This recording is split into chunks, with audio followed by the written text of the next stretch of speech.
All right, so obviously there's people 1,000 times more qualified than I am to tell you this kind of stuff. So I'll actually leave links to those below. Some of them which I think is like really informative and helpful. But basically I just wanted to touch upon some stuff that's sometimes not covered in those videos, which I'll get into in a bit. And how I'm about to explain it really goes against everything of my take on vehicle dynamics and all that, but I've just realized that the people that pay attention to those kind of technical aspects is even a way smaller group than people that like cars is. So I don't want to bore people with any of that. And if you're trying to go out and slide around, you know, you got to start somewhere. So obviously some of you are just watching this for fun, but to anybody that's watching this just to get a couple helpful tips, I'm really happy you're here, because understanding car control or like vehicle dynamics, being able to understand a car's behavior under load just makes it more involving for the driver, in turn a more engaging experience. And you know, you can learn this now, so later when you get a really nice car, you won't be in one of those compilation videos.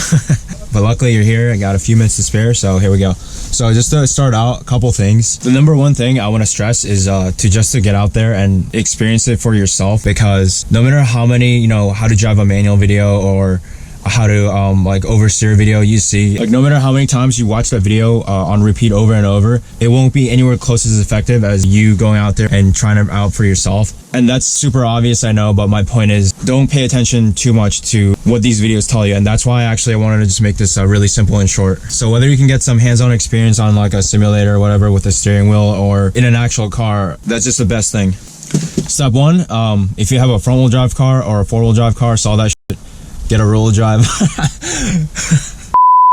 Alright, step one is if you have a front-wheel drive or an all-wheel drive car, I want you to saw that shit, get a rear-wheel drive car. I know you can handbrake drift a front-wheel drive and four-wheel drift a four-wheel drive car, but rear-wheel drive is what we're about, so.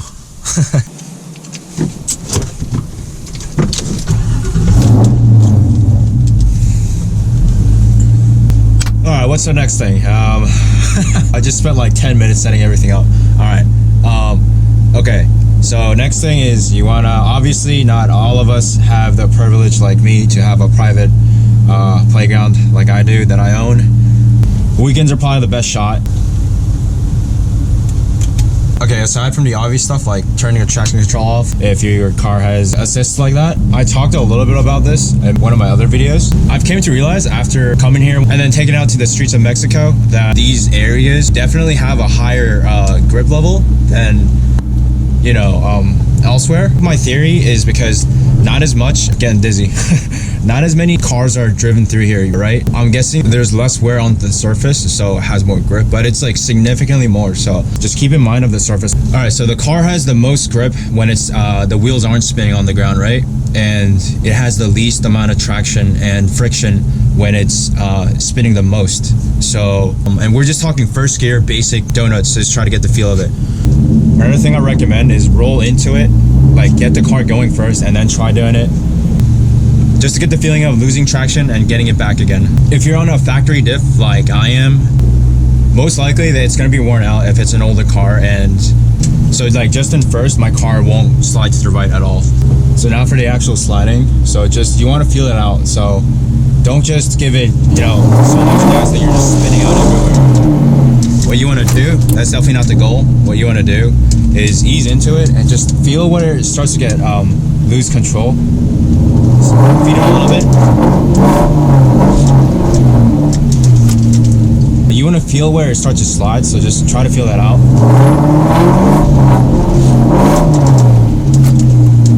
So just feel it out in the beginning, and once it starts to turn, you have to start counter steers.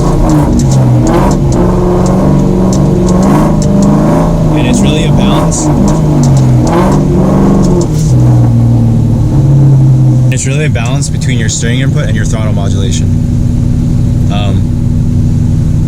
You know, I'm not an instructor, so I can't really like explain it, but I mean, like I said, that wasn't my goal for this video. I just wanted to try something different because there are videos, tons of videos like this out there, but the most important thing is for you to just like go out there and try for yourself. So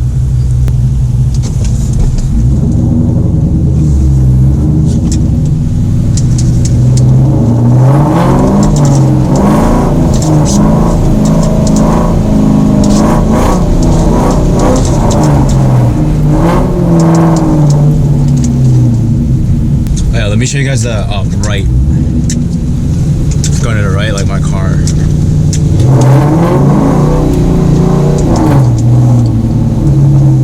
could give it more gas, but I'm never gonna try it. I just feel bad for the car. Like, I've already done it before, and yeah, so. But that's gonna do it for this video. Thank you everyone that's been subscribing and, you know, just liking the videos. I'll see likes even like on the mashup video that I did, and I'm like, what? If you guys haven't seen my latest upload, the on-ramp drift video, definitely go check that one out. That one's really fun. But, you know, while I'm here, I might make a fun video here, so if I do, I guess stay tuned for that. Till next time.